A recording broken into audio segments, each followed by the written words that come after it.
Percayalah kepadaku, hai perempuan, saatnya akan tiba bahwa kamu akan menyembah Bapa bukan di gunung ini dan bukan juga di Yerusalem. Kamu menyembah apa yang tidak kamu kenal. Kami menyembah apa yang kami kenal, sebab keselamatan datang dari bangsa Yahudi. Tetapi saatnya akan datang dan sudah tiba sekarang bahwa penyembah-penyembah benar akan menyembah Bapa dalam roh dan kebenaran, sebab Bapa menghendaki penyembah-penyembah demikian. Allah itu roh, dan barang siapa menyembah Dia harus menyembahnya dalam roh dan kebenaran. Puji Tuhan. Haleluya. Bapak Ibu beserta saudara yang dikasihi oleh Tuhan, percakapan Yesus dengan perempuan Samaria di sumur Yakub, mereka membicarakan tentang penyembahan, dan orang Samaria berkata, kami menyembah di gunung ini. Orang Samaria menyembah di satu gunung yang mereka buat tempat bait suci khusus untuk orang Samaria. Karena pada saat itu ada perselisihan antara Samaria dengan Yahudi, dan Samaria ini adalah kawin campur oleh suku Yahudi dengan bangsa lain. Waktu pembangunan bait suci, maka orang Yahudi tidak memperkenankan orang Samaria ikut campur untuk membangun bait suci, sehingga mereka membuat bait suci tersendiri. Lalu percakapan orang Samaria ini, perempuan Samaria dengan Yesus, maka Yesus berkata bahwa saatnya sudah tiba, dan sekarang sudah tiba, kata Yesus, bahwa menyembah bukan suatu tempat, bukan di gunung ini, bukan di Yerusalem, tetapi orang menyembah di dalam roh dan kebenaran.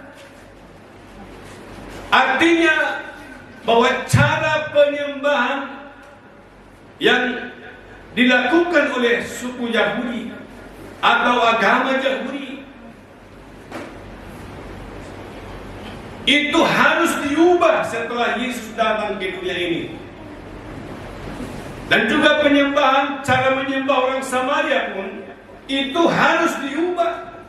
Dua-duanya, baik cara menyembah orang Yahudi, baik cara menyembah orang Samaria, atau tempat penyembahannya pun itu sudah berubah. Kepada siapa? Kepada penyembahan di dalam roh dan kebenaran. Puji Tuhan. Haleluya. Nah, menyembah roh maksudnya penyembahan dalam roh. Ini kalau saudara perhatikan, roh itu roh kecil. Jadi bukan menyembah dalam Roh Kudus, bukan. Jadi dia roh kita berkomunikasi dengan Roh Kudus. Artinya bahwa di saat Yesus datang ke dunia ini, maka dia membuat satu cara kehidupan yang baru. Ada Injil yang dibawa, yaitu kuasa Allah untuk menyelamatkan setiap orang. Dan penyembahan itu harus penyembahan di dalam roh. Jadi di dalam roh lah menyembah. Dan dikatakan penyembah-penyembah benar akan menyembah dalam roh dan kebenaran. Lalu pertanyaannya, kalau menyembah tidak dalam roh dan kebenaran, apakah itu penyembahan yang benar?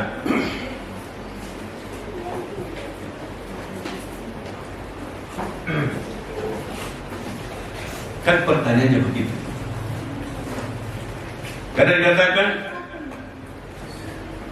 harus, ya. Kalau saudara berkumpul harus protokol kesehatan. Kalau saudara tidak protokol kesehatan, didenda. Nah, kalau dikatakan ayat 24, ya, Allah itu roh dan barang siapa menyembah Dia harus menyembahnya dalam roh. Roh itu roh kecil, berarti ini roh manusia dan kebenaran. Lalu Bapak Ibu beserta saudara yang dikasih oleh Tuhan, setelah dari perbincangan antara Yesus dengan perempuan Samaria, maka seharusnya gereja sebagai tubuh Kristus itu tidak boleh lagi penyembahannya dibatasi oleh tempat. Yang kedua, waktu. Yang ketiga, sistem. Saya sering katakan bahwa kalau hidup keagamaanmu tidak lebih benar dari keagamaan orang Farisi dan ahli Taurat, kamu tidak bisa masuk ke dalam kerajaan Allah. Berarti sistem itu tidak bisa mengikat kita. Kedua, tempat pun tidak bisa mengikat kita. Yang ketiga, waktu pun tidak bisa mengikat kita. Ya. Karena ibadah itu sebenarnya sudah dipindahkan dari tempat itu. Dalam Roma pasal 12 ayat 1 berkata, persembahkanlah tubuhmu sebagai persembahan yang hidup, itulah ibadahmu yang. Coba lihat. Karena itu saudara-saudara, demi kemurahan Allah aku menasihatkan kamu supaya kamu mempersembahkan tubuhmu sebagai persembahan yang hidup, yang kudus dan yang berkenan kepada Allah. Itu adalah ibadahmu yang sejati.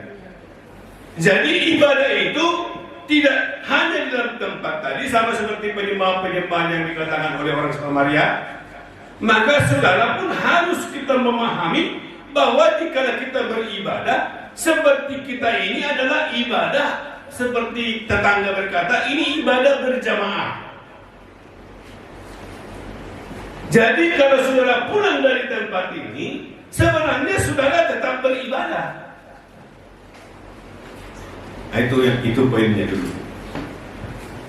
Jadi tidak boleh saudara rohani di gereja ini, tapi sampai nanti di rumah marah-marah terus sama istri.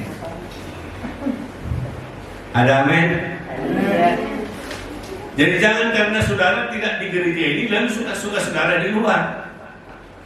Nah, itu masih mengandung seperti cara beribadah yang dikatakan oleh perempuan Samaria tadi. Itulah yang coba dikoreksi oleh Yesus kepada orang Farisi. Karena orang Farisi itu sistemnya yang dibuat, aturannya. Kalau beragama kan itu tatanya, aturannya itu yang penting. Karena dalam keagamaan biasanya untuk keselamatan pun hanya ditimbang dulu perbuatan baik dan perbuatan buruk. Padahal di kekristenan itu tidak ada.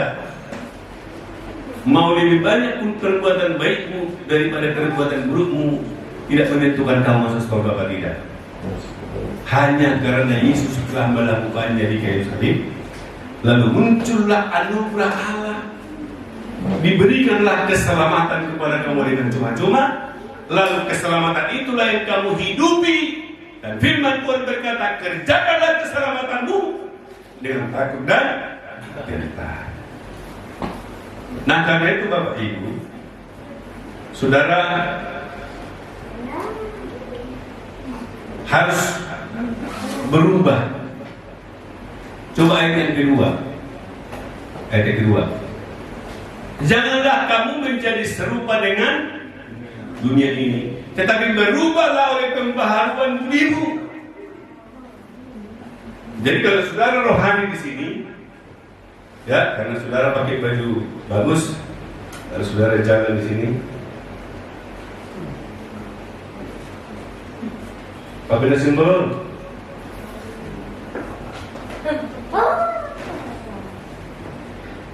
kalau di gereja, jalan. Berkhotbah pun di sini. Saudara yang dikasihi oleh Tuhan.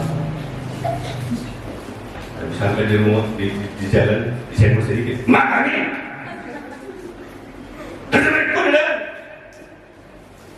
maksudnya tidak seperti itu.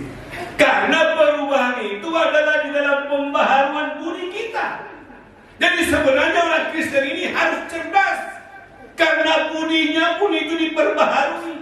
Akal budinya diperbaharui.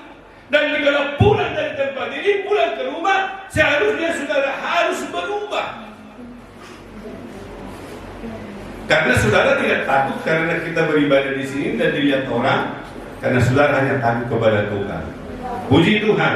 Haleluya. Jadi selama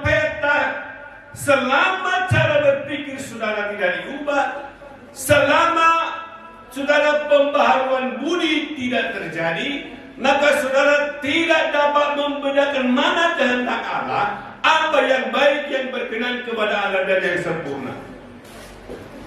Jadi saudara hanya melihat aturan. Kalau kata orang begini baik, ya dilakukan. Ya.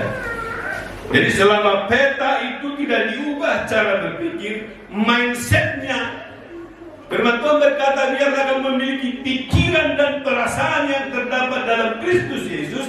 Kalau itu tidak ada dalam hidupmu, walaupun seseorang bertahun-tahun beribadah menjadi anggota jemaat yang paling lama di gereja dan belajar di sekolah tinggi teologi dan juga sudah menjadi pendeta yang tua atau pendeta yang sudah senior, maka menurut ayat ini dia belum tentu memahami kebenaran. Karena apa? Karena memang sistem itulah yang membuat dia melakukan baik atau tidak. Ya kan? Jadi sebenarnya bagi orang Kristen, karena perubahannya di dalam pembaharuan budi, maka dia seyogianya seharusnya sama dia di dalam gereja dan di luar gereja. Tidak boleh beda. Jadi kalau saudara masih berpikir, kalau sudah ada orang, lalu saudara baik. Kalau tidak ada, tidak bisa terkontrol. Itu belum budinya yang berubah. Hanya dia mentaati keagamaan. Sehingga dikatakan, jangan kamu seperti orang Farisi, mentaati agamanya biar dilihat orang, Nah, dia pakai jubah dan pakai ini semua. Bukan seperti itu. Kalau budinya sudah berubah, kalau cara berpikirnya sudah berubah, tapi itu pembaharuan oleh roh yang ada di dalam kehidupannya, maka pasti dia berubah di mana-mana. Sehingga konsepnya beribadah di setiap saat. Puji Tuhan. Jadi saya kira firman Tuhan ini biarlah kita renungkan. Kuncinya, saudara jangan dibatasi oleh waktu, jangan dibatasi oleh tempat, jangan dibatasi oleh sistem, tapi sistem itu, waktu itu perlu.